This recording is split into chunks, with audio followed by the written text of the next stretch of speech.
here's some syllable division practice that I have students do after I have taught the first three patterns, VCCV, VCV, and VCCCV.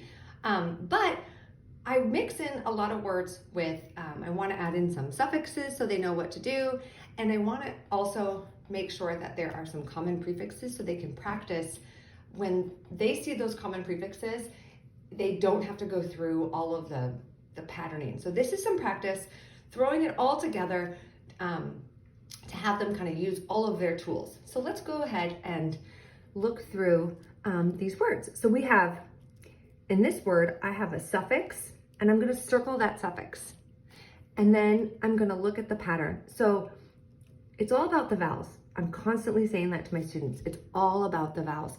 We want to find those vowels first. And then we're going to look between the vowels, and there's two consonants. This is the easiest type of syllable division to do because it's just, you split, almost always you're going to split between the two consonants. So what happens there is it makes the U is going to be short because this is a closed syllable. That B is a consonant, and that consonant is closing in that vowel, so it's going to make it short sound. Same with over here. There's consonants that close in the vowel, so that's also going to be a short vowel. So the word is submits.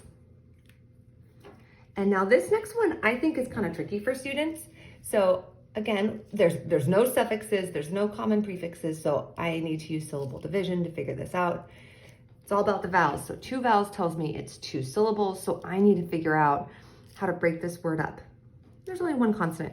I think this is the trickiest one because you can divide one of two ways.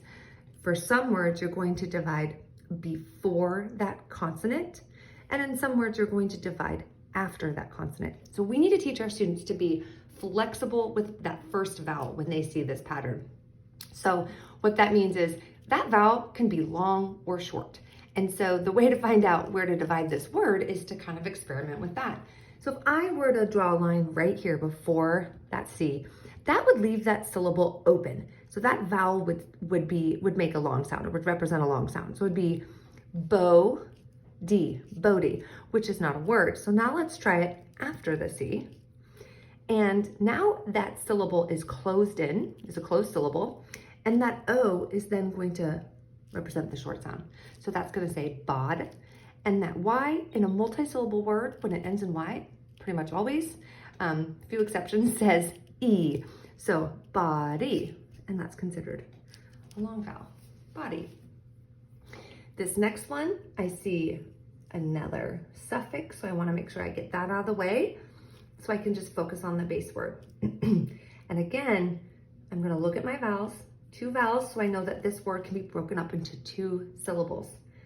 And there is one consonant again, so that's where it's tricky, and we want to be flexible. So we want to see, what would the word be if I divided it here? Well, that would make that syllable open, that I would say its name, so it'd be fi, and then this would be nish, finish. So let's try the other way. Now this is a closed syllable, the I is short, and it says I, finish, finish. And then we add our ed, the past tense of finish is finished. So let's see, on the next one, I'm going to show you two ways. Just to be thorough, I'm going to first show you the syllable division way, but then I'm going to show you the way that's much easier, that I tell my students is a much better way to do it. So there's my vowels. And then there are three consonants in between. So the pattern is V, C, C, C, V. And usually with this pattern, you're going to divide after the first C, after that first consonant. And unless there's some blends or digraphs that you need to keep together. So that's what you'll usually do. But I want to show you an easier way. Instead of drawing all those V's and C's and trying to figure it out, this is a really common prefix. Students are going to see it all over the place, and it doesn't take long for them to be like, oh, I see that one again. It's a common prefix that also is a syllable. So we know that that's going to come together. That's going to be the syllable. And then I look at the rest of the word, and I see that there's only one other vowel. So I don't need to divide this word anymore. It's done. It's already divided. And so we read this, we have con, and then we have tract, contract.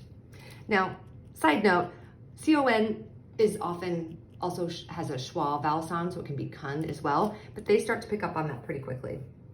Now for this next one, I see ed, I'm gonna get that out of the way, and I see re, which is a common prefix. So I'm gonna go ahead and circle that. And then there's only one vowel left, so I'm done dividing this word. I can go ahead and read it. Reflect, reflect, and now I'm gonna add in my ed, reflected. Here's another one where I'm going to, I don't see any, well, I guess com is a common, I guess I could just circle com, but this is another VCV pattern. It would be, if I divided it here, it would say comic. Oops, I'm gonna circle that. And if I divide it here, it leaves it short and it's comic, comics. This one again, we have ing. I'm gonna get that out of the way. And then I see two vowels. So I could divide it that way, or I could just see that I have that common prefix, pro, and then I have that one vowel left. So project, project, and then ing, projecting.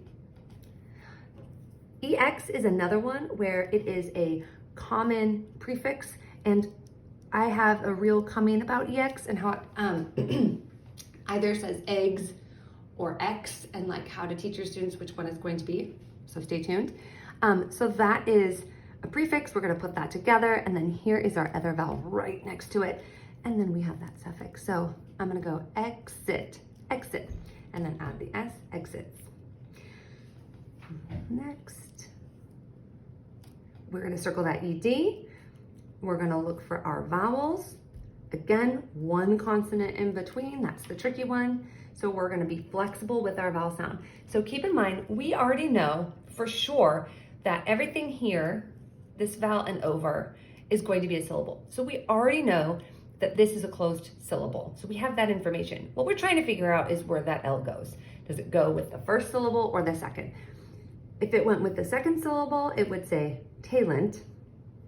But if it goes with the first syllable, sorry, I'm just gonna erase that, it's gonna say talent, because what it's doing is it's closing in this syllable, making that A short.